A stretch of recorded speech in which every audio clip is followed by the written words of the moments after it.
രണ്ടാമത്തെ പ്രശ്നം നമ്മളെ ഇല്ലാതാക്കുക എന്നുള്ളതാണ്. അത് ചില്ലറ കാര്യമല്ല. പല സ്ഥലത്തും ഞാൻ പറയുന്നതാണ്. ഇപ്പോൾ ഈ തെരഞ്ഞെടുപ്പിൽ നിങ്ങൾക്ക് ഇടതുപക്ഷത്തിൻ്റെ ഒരു ഔപചാരിക ചിഹ്നമുണ്ട്, അരിവാൾ ചുറ്റിക നക്ഷത്രം അല്ലെങ്കിൽ അരിവാൾ ചെങ്കത്. അത് സംരക്ഷിക്കപ്പെടണമെങ്കിൽ ഒരു നിശ്ചിത ശതമാനം വോട്ട് അല്ലെങ്കിൽ ഒരു നിശ്ചിത ശതമാനം MP-മാരുണ്ടാകണം. അതില്ലെങ്കിലോ സ്വതന്ത്ര പാർട്ടിയുടെ ശാഠ്യശയുണ്ടാവും.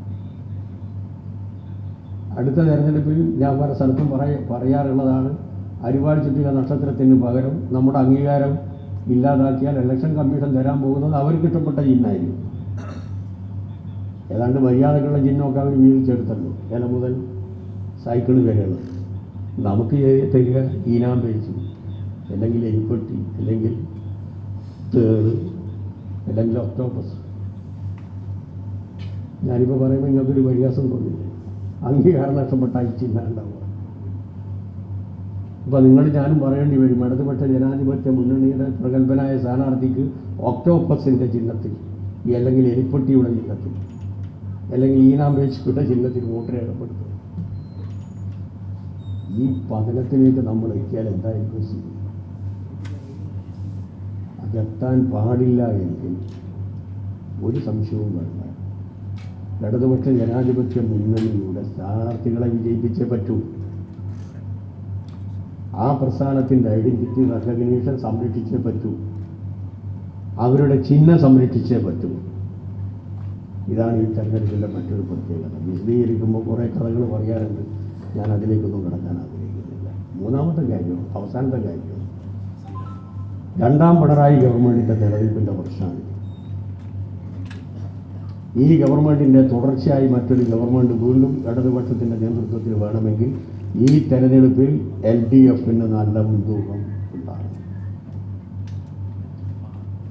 അവരുടെ മുമ്പിലുള്ള നമ്പർ 1 ശത്രു ബദൽ നയം ഉയർത്തിപ്പിടിച്ചുകൊണ്ട് ജനങ്ങളുടെ മുമ്പിൽ കമ്മ്യൂണൽ കോർപ്പറേറ്റ് ശക്തികൾക്കെതിരായി ഒരു ബദൽ ശക്തി ഉയർത്തുന്ന ഏക ഗവൺമെൻറ് ഈ കേരളത്തിലെ ഇടതുപക്ഷ ജനാധിപത്യ മുന്നണി ഗവൺമെൻറ്റാണ്.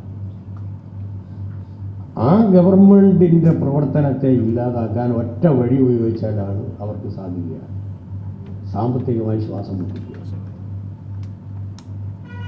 സമ്പത്ത് കൊടുത്തു കഴിഞ്ഞാൽ, അർഹതപ്പെട്ട സമ്പത്ത് കൊടുത്താൽ, പണം കൊടുത്തു കഴിഞ്ഞാൽ അവർ വികസന പ്രവർത്തനവും ക്ഷേമ പ്രവർത്തനവും നടത്തും. അതിൻ്റെ കൂടെ ജനങ്ങളങ്ങ് പോകും. അത് കൊടുക്കാതെ തടയുക. നമ്മളാണെങ്കിൽ കേരളത്തെ സംബന്ധിച്ചിടത്തോളം ഒരു വികസിത മുതലാളിത്ത രാജ്യങ്ങളിലെ ഒരു സാമ്പത്തിക തലമുണ്ട്,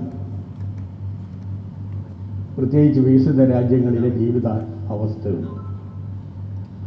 ആ വ്യവസ്ഥയ്ക്ക് അനുസരിച്ച് നമ്മുടെ ഈ പൊതുസമൂഹത്തെ ഒരു നോളേജ് കമ്മ്യൂണിറ്റി, ഒരു വൈജ്ഞാനിക സമൂഹമാക്കി മാറ്റി ആ വൈജ്ഞാനിക സമൂഹത്തെ ഉപയോഗപ്പെടുത്തിക്കൊണ്ട് ഒരു വൈജ്ഞാനിക സമ്പദ് വ്യവസ്ഥ ഇവിടെ രൂപപ്പെടുത്തി അതിൻ്റെ ഭാഗമായി കിട്ടുന്ന അനുഭവങ്ങൾ, സമ്പത്ത് തുല്യതയിൽ വീതിച്ചു കൊടുത്ത് സാമൂഹ്യ നീതി ഉറപ്പുവരുത്തി കൊടുത്ത് ഒരു നവകേരളം ഈ കേരളത്തിൽ സൃഷ്ടിക്കുക.